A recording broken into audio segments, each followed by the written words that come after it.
നമസ്കാരം. സമാനതകളില്ലാത്ത പ്രതിസന്ധിയിലൂടെ താരസംഘടനയായ അമ്മ കടന്നുപോയിക്കൊണ്ടിരിക്കുമ്പോൾ പ്രസിഡന്റ് കസേരയിൽ നിന്ന് മോഹൻലാൽ പടിയിറങ്ങി. മോഹൻലാൽ മാത്രമല്ല, മോഹൻലാലിന്റെ രാജിക്ക് പിന്നാലെ മറ്റ് എക്സിക്യൂട്ടീവ് അംഗങ്ങളും രാജിവെച്ചു. ഇതോടുകൂടി ഭരണസമിതി തന്നെ പിരിച്ചുവിട്ടു. വല്ലാത്തൊരു ഭൂതത്തെ തന്നെയാണ് ഹേമ കമ്മിറ്റി റിപ്പോർട്ട് തുറന്നുവിട്ടത്. ഇതിന് പിന്നാലെ തുരുതുരാ ലൈംഗികാരോപണങ്ങൾ ഉയർന്നു. ചിലത് കേസുകളിലേക്ക് പോകുന്നു. എന്ത് ചെയ്യണമെന്നറിയാതെ നട്ടം തിരിയുകയായിരുന്നു അമ്മ ഭരണസമിതി, പ്രത്യേകിച്ച് പ്രസിഡന്റ് മോഹൻലാൽ. ചുരുക്കി പറഞ്ഞാൽ, മോഹൻലാൽ ഈ പ്രശ്നമുണ്ടായി അല്ലെങ്കിൽ ഹേമ കമ്മിറ്റി റിപ്പോർട്ട് പുറത്തു വന്ന് ഒരാഴ്ച പിന്നിടുമ്പോൾ ഇതുവരെ മാധ്യമങ്ങൾക്ക് മുൻപാകെ ഒന്ന് പ്രത്യക്ഷപ്പെട്ടിട്ട് പോലും ഇല്ല. ഹേമ കമ്മിറ്റി റിപ്പോർട്ട് പുറത്തു വന്ന് ദിവസങ്ങൾക്ക് ശേഷമാണ് അമ്മ സംഘടനയിൽ നിന്നൊരു പ്രസ് മീറ്റ് ഉണ്ടാകുന്നത്. അതും പ്രസിഡന്റ് മോഹൻലാൽ അവിടെ വന്നിരുന്നില്ല. അദ്ദേഹം ചെന്നൈയിലാണ്, ഭാര്യയ്ക്ക് സുഖമില്ല, ആശുപത്രിയിലാണ് എന്നൊക്കെയാണ് ജനറൽ സെക്രട്ടറി കസേരയിൽ ഉണ്ടായിരുന്ന സിദ്ദിഖ് പറഞ്ഞത്. 5 പേർ ചേർന്ന് ഒരു പ്രസ് മീറ്റ് സംഘടിപ്പിക്കുന്നു. സിദ്ദിഖ് വളരെ നിഷ്കളങ്കനായി കാര്യങ്ങൾ വിശദീകരിച്ചു. അദ്ദേഹത്തിന്റെ പുസ്തകം പോലെ അഭിനയം അറിയാത്ത രീതിയിൽ തന്നെ അഭിനയിച്ചു വച്ചു. എന്തായാലും മണിക്കൂറുകൾ പിന്നിട്ടില്ല, സിദ്ദിഖിനെതിരെ ലൈംഗികാരോപണം, അതായത് പണ്ട് ഒരു രേവതി സമ്പത്ത് എന്ന നടി അദ്ദേഹത്തിനെതിരെ ഒരു ലൈംഗികാരോപണം ഉന്നയിച്ചിരുന്നു. ആ ലൈംഗികാരോപണം വീണ്ടും രേവതി സമ്പത്ത് ആവർത്തിച്ചു. ഇതോടുകൂടി കാര്യങ്ങൾ മാറി മറിഞ്ഞു. സിദ്ദിഖ് തന്നെ ആ കസേരയിൽ നിന്ന് ഇറങ്ങിപ്പോകേണ്ട അവസ്ഥ വന്നു.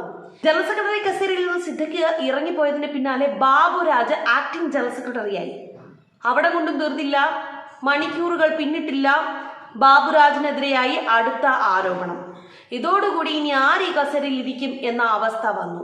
ബാബുരാജിനെതിരെ കൂടി ഈ ആരോപണം ഉന്നയിക്കപ്പെട്ടപ്പോൾ ഈ ഭരണസമിതിയിൽ നിന്നടക്കം അതൃപ്തി ഉണ്ടായി.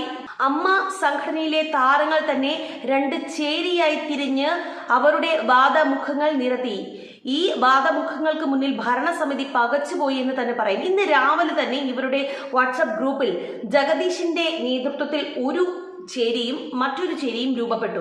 ജഗദീഷിന് പിന്നിൽ വളരെ കൃത്യമായി കാര്യങ്ങൾ പറഞ്ഞ് യുവതാരങ്ങളും നടിമാരും അടക്കമുള്ളവർ അണിഞ്ഞിരുന്നു. ഇത്തരത്തിൽ ആരോപണ ശരങ്ങൾ ഉയരുമ്പോൾ ഇങ്ങനെ ആക്ടിംഗ് ജനറൽ സെക്രട്ടറി കസേരയിൽ ബാബുരാജ് ഇരിക്കുന്നത് ശരിയല്ല, ഇത്തരത്തിൽ മുന്നോട്ട് പോകാൻ സാധിക്കില്ല എന്നൊക്കെ അവരുടെ വാദങ്ങൾ വളരെ കൃത്യമായി നടിമാർ അടക്കം പറഞ്ഞു. അന്ന് ഈ പ്രസ് മീറ്റ് സംഘടിപ്പിക്കുന്ന സമയത്ത് തന്നെ ഈ സിദ്ദിഖിന് വളരെ വിപരീതമായ ഒരു നിലപാടാണ് ജഗദീഷ് സ്വീകരിച്ചത് എന്നതാണ് വാസ്തവം. അതായത് സിദ്ദിഖ് പറയുകയാണ്, ഇതൊക്കെ ഒറ്റപ്പെട്ട സംഭവമല്ലേ എന്ന് പറഞ്ഞ് നാക്കകത്തോട്ടിട്ടില്ല.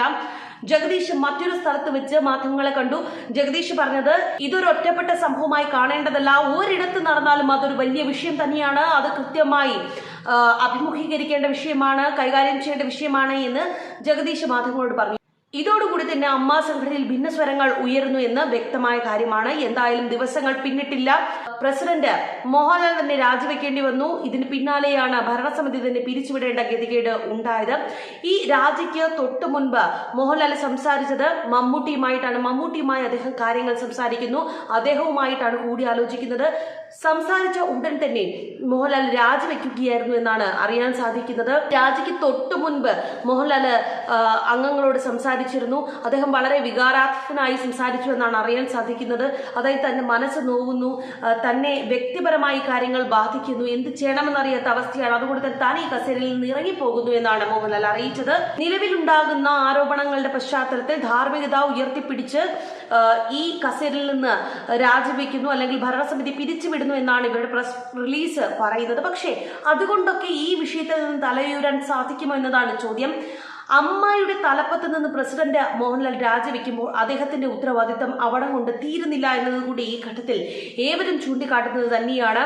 മോഹൻലാലിന് മാത്രമല്ല, മെഗാസ്റ്റാർ മമ്മൂട്ടിക്കും ഈ വിഷയത്തിൽ നിന്ന് എങ്ങനെയാണ് ഒഴിഞ്ഞു മാറാൻ സാധിക്കുക എന്ന് മനസ്സിലാകുന്നില്ല. പ്രത്യേകിച്ച് പദവിയൊന്നും ഇല്ല എങ്കിൽ കൂടി മമ്മൂട്ടിക്ക് ഈ വിഷയത്തിനോട് പ്രതികരിക്കാൻ ധാർമ്മികമായ ഉത്തരവാദിത്തം ഇല്ലേ എന്ന് പൊതുസമൂഹം ചോദിച്ച് തുടങ്ങിയിരിക്കുന്നു. കാരണം പൃഥ്വിരാജ് ഈ വിഷയത്തിൽ ശക്തവും വ്യക്തവുമായ നിലപാട് കഴിഞ്ഞ ദിവസം മാധ്യമങ്ങൾക്ക് മുൻപാകെ വിശദീകരിച്ചിരുന്നു.